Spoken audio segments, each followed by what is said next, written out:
নবীজি আমাদেরকে এখানে থাকতে বলেছেন, পরবর্তী ইনফরমেশন আসার আগ পর্যন্ত জায়গা ত্যাগ করা আমাদের জন্য ঠিক হবে না। কিন্তু অধিকাংশ সাহাবী এই 50 জনের এই বাহিনী আমিরের এই কথাটাকে বুঝতে সক্ষম হলেন না। ওনারা বললেন, দেখেন আমির সাহেব, মূলত নবীজি তো আমাদেরকে স্থায়ীভাবে এখানে অবস্থান নেয়ার কথা বলেন নাই, না মাত্র কয়েক। ওরা তখন একজন আর একজনকে ডেকে ঐক্যবদ্ধ করে একসঙ্গে আক্রমণ করলো। হযরত আব্দুল্লাহ ইবনে জুবাইর রাদিয়াল্লাহু আনহু তার সাথী যারা ছিলেন তারা জান তোর মেহনত করে প্রতিরোধের ব্যবস্থা করলেন, কিন্তু দেখতে দেখতে অল্পক্ষণের ভিতরে প্রত্যেকেই শাহাদত বরণ করলেন। এত বেশি আঘাত চলতেছিল, দেখতে দেখতে অল্প সময়ের ভিতরে সাহাবায়ে কেরামের লাশ রণাঙ্গনে পড়া শুরু হলো। এমনকি 70টা লাশ জমিনে পড়ে গেল। শহীদ হলেন 70 জন টোটাল। বিশ্বনবী সাল্লাল্লাহু আলাইহি ওয়াসাল্লাম উনিও আঘাতপ্রাপ্ত হলেন।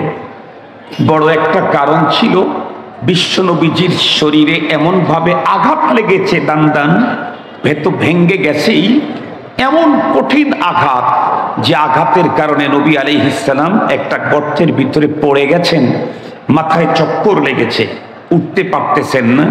এই সুযোগে শত্রু বাহিনী সাহাবীদের মনোবলকে একদম নিঃশেষ করে দেওয়ার জন্য আওয়াজ উঠাইয়া দিল, কার জন্য, কাকে নিয়ে বড়াই করো আর যুদ্ধ করো? কুতিলা মুহাম্মদ।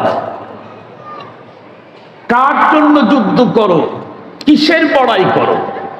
কুতিলা মুহাম্মদ সাল্লাল্লাহু আলাইহি ওয়াসাল্লাম। মুহাম্মাদুর রাসূলুল্লাহকে হত্যা করা হয়েছে। এই কথা যখন সাহাবীরা, মুহতারাম হাজিরিন, তেলাওয়াতকৃত আয়াতে কারিমাতে রব্বুল আলামিন আমাদেরকে কি মেসেজ দিলেন, এটার বাস্তবতা কি, এই বিষয়টাই আমি আপনাদের খেদমতে পেশ করব। তবে কথাটাকে হৃদয়ঙ্গম করতে চাইলে, অন্তরের গভীরে কথাগুলাকে রেখাপাত করাতে চাইলে একটু পূর্ব থেকে কিছু আলোচনা নিয়ে আসতে হয়। আমরা প্রত্যেকেই জানি বর্তমান পৃথিবী ইলেকট্রনিক্স মিডিয়া, তথ্য প্রযুক্তির কারণে এখন মানুষের হাতের মুঠোয়। যেমন এই ফোন যার কাছে আছে, সে যদি ফোন ব্যবহারে এক্সপার্ট হয়ে থাকে, তাহলে এই জাতীয় একটা ফোন তার কাছে থাকা মানে তামাম দুনিয়াই তার কাছে আছে, এই হাতেই আছে দুনিয়া। যেমন এখনই যদি আমি ইচ্ছে করি দারুল উলুমের কোনো এক পক্ষে বসে এই মুহূর্তে আমেরিকার হোয়াইট হাউসের অবস্থান কি আমি জানবো, দেখব? বলুন তো দেখি, দারুল উলুমের এক পক্ষে বসে এই মুহূর্তে পৃথিবীর অপর প্রান্তে আমেরিকার হোয়াইট হাউসের অবস্থা আমার জন্য দেখা সম্ভব কিনা? নিশ্চিত। আমি যদি এখন একটু ভাবি, এই মুহূর্তে খানায়ে কাবার চত্বর মাতাফে কি পরিমাণে মানুষ তফরত আছে, আমি একটু দেখব সম্ভব কিনা এখানে বসেই? সম্ভব। আমি যদি এখন একটু ভাবি মদিনাতুল মুনাব্বারার মসজিদে নববীর এই মুহূর্তের কন্ডিশন কি আছে, আমি একটু সচক্ষে প্রত্যক্ষ করি, তাহলে এটিও সম্ভব। এ কারণেই পৃথিবীর বর্তমান সময়ের সবচেয়ে নির্যাতিত, নিষ্পেষিত, সবচেয়ে বেশি ক্ষতিগ্রস্ত মুসলিম এরিয়া গাজাতে কখন কি হচ্ছে, এটি আমাদের পর্যন্ত তথা তামাম দুনিয়াতে ফোকাস হতে অনেক বেশি সময় লাগতেছে না। তো তামাম পৃথিবীর ইলেকট্রনিক্স মিডিয়া, প্রিন্ট মিডিয়ার কারণে, পৃথিবী মানুষের হাতের মুঠোয় থাকার কারণেই পৃথিবীর অবস্থা সম্পর্কে আমাদের কিছু না কিছু নলেজ কম বেশি আছে।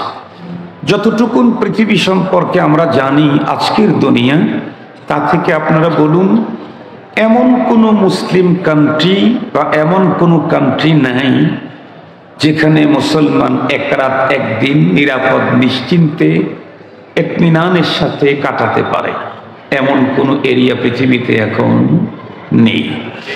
আমাদের দেশেও প্রতিটি মুহূর্ত নতুন নতুন পেরেশানি, টেনশন, ঝামেলা মুসলমানদের মেধাকে আঘাত করতেই থাকে। বিলখুসুস যারা অরিজিনাল দ্বীনের উপরে চলতে চায়, তাদেরকে যেন ঝামেলা পিসি ছাড়ে না। যারা আধুনিক ইসলাম নিয়ে চলতে চায় তাদের কিছু সুবিধা থাকলেও যারা অরিজিনাল দ্বীনের উপরে চলতে চায় তাদের টেনশন পেরেশানির কোনো অন্তই নেই। আজকে পৃথিবীর প্রান্তে প্রান্তে মুসলমানদের অবস্থা বড় বেগতিক, অত্যন্ত দুঃখজনক এবং অত্যন্ত হৃদয় বিদারক দৃশ্যের অবতারণা ঘটছে পৃথিবীর প্রান্তে প্রান্তে মুসলমানদের সঙ্গে। এমতো অবস্থায় আমার আপনার অন্তরে বিল খুসুস নতুন প্রজন্ম মুসলমানদের তাদের দিলে একটা শঙ্কা, একটা ধারণা তৈরি হইতেই পারে, একটা প্রশ্নের আসতেই পারে। সেটি হলো, আমরা যে জাতি মুসলিম, এ মুসলিম জাতির অর্থই কি সারা জীবন দুঃখ দুর্দশা লাঞ্ছনা গঞ্জনার গ্লানি বহন করে চলা? কোনো দিন কি আমরা কখনো বিজয় কখনো দেখতে পারবো না? সারা জীবনে কি পরাজয়ের গ্লানি আমাদেরকে বহন করেই চলতে হবে? এই জাতীয় চিন্তা চেতনা অথবা বর্তমান পৃথিবীর মুসলমানদের দুরবস্থা দেখে যদি আমাদের কারো অন্তরে হীনমন্যতা হীনবল তৈরি হয়, কোনো হতাশা তৈরি হয়, আল্লাহ পাক রব্বুল আলামিন কোরআনে হাকিমে 1400 বছর আগে এই জাতীয় হতাশাগ্রস্ত মানুষের অন্তরে হতাশা যাতে তৈরি হতে না পারে এজন্য কোরআনে মেসেজ আগেই দিয়ে রেখেছেন। কি মেসেজ দিয়েছেন? রব্বুল আলামিন বলেন, ওয়ালা তাহিনু, তোমরা হীনবল হইও না, ওয়ালা তাহজানু, এত বেশি পেরেশানিতে লিপ্ত থেকো না, ওয়া আনতুমুল আ'লাউন, বিজয় তোমাদের। ওই শর্ত হলো একটা, কি? ইন কুনতুম মুমিনিন, তোমরা যদি মুমিন হতে পারো। কোরআনে হাকিমের আরেকটা কি মেসেজ আমি কিছুক্ষণ আগেই বলেছি, ওয়া কানা হাক্কান আলাইনা নাসরুল মুমিনিন। আল্লাহ বলেন, তুমি মুমিন হও, তোমাকে সাহায্য করা আমার জিম্মাদারি। আপনি বলেন তো দেখি, রব কখনো তার জিম্মাদারি অবহেলা করবেন না, গাফলতি করবেন? তার জিম্মাদারিতে কখনো উনি সঠিকভাবে পালন করবেন না, এই জাতীয় কোনো চিন্তা চেতনা আমাদের মাথায় আসতে পারে কি? না। রব অন্যদেরকে জিম্মাদারি দিয়েছেন, সেগুলি যদি পালন না করেন রব তাদেরকেই চয়েস করেন না। সুতরাং রব তার নিজের জিম্মাদারি পালন করবেন না, এটি তার জন্য কখনোই চয়েস হতেই পারে না। মুহতারাম হাজিরিন, মূলত এই আয়াতে কারিমা নাজিল হওয়ার ব্যাপারে বর্তমান পৃথিবীর বড় আলিম আল্লামা মুফতি তকি ওসমানী তার সংক্ষিপ্ত তফসির, তফসিরে তাওজিহুল কোরআন, বাংলাতেও পাওয়া যায়। উনি লিখেছেন, রাসূল করিম সাল্লাল্লাহু আলাইহি ওয়াসাল্লাম ওয়াহুদের যুদ্ধ শুরু হওয়ার আগেই 50 জনের এক তীরন্দাজ এক্সপার্ট বাহিনীকে একটা টিলার দিকে রেখে দিয়েছিলেন এবং বলেছিলেন সেখানে হযরত আব্দুল্লাহ ইবনে জুবাইর রাদিয়াল্লাহু আনহুকে আমির নিযুক্ত করে যে এই যুদ্ধে আমরা হারি আর পারি, কোনো অবস্থাতেই তোমরা তোমাদের অবস্থান ত্যাগ করবে না, তোমরা এখানেই থাকবে। আলহামদুলিল্লাহ, যুদ্ধ শুরু হয়ে গেল। নবী আলাইহিস সালাম বানাফসে নাফিস সেই যুদ্ধে অংশগ্রহণ করেছেন। নবীজি নিজেই রণাঙ্গনে। শত্রুদল আক্রমণ করলো, মুসলমান পাল্টা আক্রমণ করলেন। দেখতে দেখতে খুব বেশি টাইম লাগলো না, অল্প সময়ের মধ্যেই শত্রুদল সিরিয়াসলি লজ্জিত, মানে অত্যন্ত লজ্জিতভাবেই অত্যন্ত সিরিয়াসভাবে তারা পরাজয় বরণ করলো। এমনটাই পরাজিত হলো, তারা তাদের যেই সম্পদগুলি সাথে করে নিয়ে এসেছিল এই সম্পদ নিয়ে রণাঙ্গন থেকে পালায়ন করবে এই সুযোগটাও তারা পেল না। সম্পদ রেখে জীবনটাকে বাঁচিয়ে নিয়েই কোনো রকম রণাঙ্গন ত্যাগ করলো। দেখতে দেখতে দেখতে দেখতে অল্প সময়ের মধ্যে পুরা মাঠ ময়দান খালি, শত্রুর সও আর নেই। সাহাবায়ে কেরাম মুজাহিদিন তখন শত্রুদের রেখে যাওয়া মালে গনিমত চয়ন করা শুরু করলেন। ওনারা খুব মজায় আনন্দের সাথে গনিমতের মাল চুনতেছেন। উপরের 50 জনের বাহিনী তারা চেয়ে চেয়ে দেখতেছেন। একটা পর্যায়ে অনেকের মনে প্রশ্ন আসলো, আমিরকে বললেন আমাদেরকে নবী আলাইহিস সালাম এখানে থাকতে বলেছিলেন, এ তো যুদ্ধকালীন অবস্থার জন্য, যুদ্ধ তো এখন সমাপ্তি হয়েছে এবং তারা অত্যন্ত লজ্জাজনকভাবে পরাজয় বরণ করে এখান থেকে এমনভাবে তারা ভেগে গেছে, নিজের জীবনটা বাদে আর কিছুই নিতে পারে নাই। সবাই এখন গনিমতের মাল আনন্দের চিত্তেই তারা চয়ন করতেছেন। তো আমরাও একটু নিচে যাই, তাদের সাথে মালি গনিমত চয়ন করি। যিনি আমির ছিলেন হযরত আব্দুল্লাহ রাদিয়াল্লাহু আনহু, উনি উত্তর করলেন, দেখো নবীজি আমাদেরকে এখানে থাকতে বলেছেন, পরবর্তী ইনফরমেশন আসার আগ পর্যন্ত জায়গা ত্যাগ করা আমাদের জন্য ঠিক হবে না। কিন্তু অধিকাংশ সাহাবী এই 50 জনের এই বাহিনী আমিরের এই কথাটাকে বুঝতে সক্ষম হলেন না। ওনারা বললেন, দেখেন আমির সাহেব, মূলত নবীজি তো আমাদেরকে স্থায়ীভাবে এখানে অবস্থান নেয়ার কথা বলেন নাই, আমাদেরকে তো বলেছেন যুদ্ধ চলাকালীন অবস্থায় হারি আর পারি, যতক্ষণ যুদ্ধ চলে ততক্ষণ আমরা এখান থেকে লড়ব না। যুদ্ধ তো শেষ, শত্রুর কোনো একটা অংশ পর্যন্ত পুরা রণাঙ্গনে নাই, ভীরু কাপুরুষের মতো ভেগে চলে গেছে তারা, লজ্জাজনক পরাজয় হয়েছে তাদের। এজন্য এখনো এখানে বসে থাকা লায়ানি, অনর্থ। এই বলে ওনারা নিচে নেমে আসলেন। হযরত আব্দুল্লাহ ইবনে জুবাইর রাদিয়াল্লাহু আনহু সহ বেশ কয়েকজন থেকে গেলেন। ওরা তো ভেগে যাচ্ছে বটে, কিন্তু আগের পরাজয়ের একটা জ্বালা, এরপরে আজকের নগদ সিরিয়াস লজ্জাজনক পরাজয়, যেটা মেনেই নেওয়া যায় না।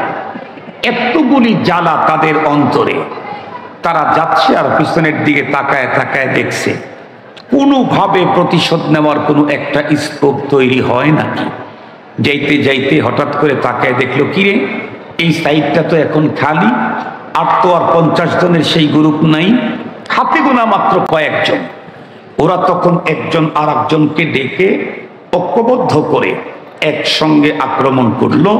হযরত আব্দুল্লাহ ইবনে জুবাইর রাদিয়াল্লাহু আনহু তার সাথী যারা ছিলেন তারা জান তোর মেহনত করে প্রতিরোধের ব্যবস্থা করলেন, কিন্তু দেখতে দেখতে অল্পক্ষণের ভিতরে প্রত্যেকেই শাহাদত বরণ করলেন। সবগুলি যখন শহীদ হয়ে গেলেন, এখন তো ওই সাইডটা একদম খালি। সমস্ত সাহাবায়ে কেরামের তো কল্পনাতেই নাই এমন ভাবে লজ্জাজনক পরাজয়ের পরে আবার সেকেন্ড টাইম এখনই আক্রমণ করতে সাহস করবে, এটা ওনাদের জেহেনের ভিতরে ঢুকতেই চায় নাই। এটা সাহাবায়ে কেরামের মস্তিষ্কে ছিলই না। কি করে আবার আক্রমণ করবে ওর, যেই লজ্জাজনক পরাজয়। এই জন্যে প্রত্যেকে গনিমতের মাল চুনতে আনন্দেই ব্যস্ত ছিলেন, অপ্রস্তুত ছিলেন অনাকাঙ্ক্ষিত কোনো ঘটনার মোকাবেলা করতে হবে। কিন্তু এই মুহূর্তেই তারা পিছন দিক থেকে এসে এমন ভাবে আক্রমণ করলো, সাহাবায়ে কেরাম তাদের সাথে পেরে ওঠা বড় কষ্টকর হয়ে গেল। এত বেশি আঘাত চলতেছিল, দেখতে দেখতে অল্প সময়ের ভিতরে সাহাবায়ে কেরামের লাশ রণাঙ্গনে পড়া শুরু হলো। এমনকি 70টা লাশ জমিনে পড়ে গেল। শহীদ হলেন 70 জন টোটাল। বিশ্বনবী সাল্লাল্লাহু আলাইহি ওয়াসাল্লাম উনিও আঘাতপ্রাপ্ত হলেন। বড় একটা কারণ ছিল, বিশ্বনবীজির শরীরে এমন ভাবে আঘাত লেগেছে, দান ভেতর ভেঙ্গে গেছেই, এমন কঠিন আঘাত যে আঘাতের কারণে নবী আলাইহিস সালাম একটা গর্তের ভিতরে পড়ে গেছেন, মাথায় চক্কর লেগেছে, উঠতে পারতেছেন না। এই সুযোগে শত্রু বাহিনী সাহাবীদের মনোবলকে একদম নিঃশেষ করে দেওয়ার জন্য আওয়াজ উঠাইয়া দিল, কার জন্য, কাকে নিয়ে বড়াই করো আর যুদ্ধ করো, কুতিলা মুহাম্মদ। কার জন্য যুদ্ধ করো, কিসের বড়াই করো? কুতিলা মুহাম্মদ সাল্লাল্লাহু আলাইহি ওয়াসাল্লাম, মুহাম্মাদুর রাসূলুল্লাহকে হত্যা করা হয়েছে। এই কথা যখন সাহাবীদের কানে ঢুকছে, সাহাবায়ে কেরাম তো এমনই একটা গ্রুপ যারা নবী আলাইহিস সালামকে নিজের জীবনের চাইতে অধিক ভালোবাসতেন। যখন শুনছেন নবী নেই, এ কথা শুনতেই বেসাখতা কোন সাহাবীর হাত থেকে অস্ত্র এমনি পড়ে গেছে, তার যেন কোনো সেন্সই নেই। নবী নাই, নবী নাই। কিছু সাহাবী হাতের ভিতরে অস্ত্র নিয়েই পাশে দাঁড়ায় রইলেন। কার জন্য লড়বো, কার জন্য যুদ্ধ করব? আমাদের প্রাণাদি প্রিয় নবী উনি নাই দুনিয়াতে, তো কিসের লড়াই, কার জন্য লড়াই? আমাদের লড়াই তো আল্লাহ আর তার রসুলের জন্যই। মুহতারাম হাজিরিন, এই অবস্থা মুসলমানদের আরো একটু অবনতির দিকে। নবী আলাইহিস সালামের চতুর্দিকে যে সাহাবায়ে কেরামরা ছিলেন, ওনারা বুঝতে পেরে আওয়াজকে ছড়িয়ে দিলেন, ও নবী প্রেমিক সাহাবী, নবীজি এখনো পর্যন্ত পৃথিবী থেকে বিদায় নেন নাই, বরং নবীজি সিরিয়াস আঘাতপ্রাপ্ত হয়ে গর্তের ভিতরে পড়ে গেছেন। আসো আল্লাহ এবং তার রসুলকে রক্ষা করার জন্য, আল্লাহর দ্বীনকে রক্ষা করার জন্য, নবীজিকে হেফাজত করার জন্য প্রত্যেকেই রণাঙ্গনে আবারও ঝাঁপিয়ে পড়ল। নবীজি বেঁচে আছেন, এ শব্দটাই যেন সাহাবীদের অন্তরে, শরীরের ভিতরে নতুন করে অনেক বড় শক্তি সঞ্চার করল। এবার সাহাবায়ে কেরাম ঝেঁপে পড়লেন ময়দানে। দেখতে দেখতে দেখতে দেখতে সানিয়ান দ্বিতীয়বার আবারও মুসলমানদের বিজয় হলো, শত্রুগুলি ভেগে পালাতে বাধ্য হলো। কিন্তু এই যে মাঝখানে 70 জন সাহাবীর একটা জম্মে গফির বড় একটা গ্রুপ পৃথিবী থেকে বিদায় নিয়ে চলে গেলেন, এই দৃশ্য কি সাহাবীদের দিলে কিছু আঘাত করবে না? কথা বলেন, কিছু আঘাত করবে না? অবশ্যই আঘাত করবে। এই জন্য তাদের অন্তর, তাদের দিল, কোনো প্রশ্ন, কোনো হীনমন্যতা, হীনবল তৈরি হতেই পারে। রব্বে করিম তাদের অন্তরের শিফা দেওয়ার জন্য, তাদের অন্তরকে চাঙ্গা করার জন্য কোরআনে পাকের মেসেজ পাঠিয়ে দিলেন। এই মাত্র কয়েকজন সাময়িকের জন্য একটু পরাজয়, এ কারণে হীনমন হওয়ার কোনো সুযোগ নেই।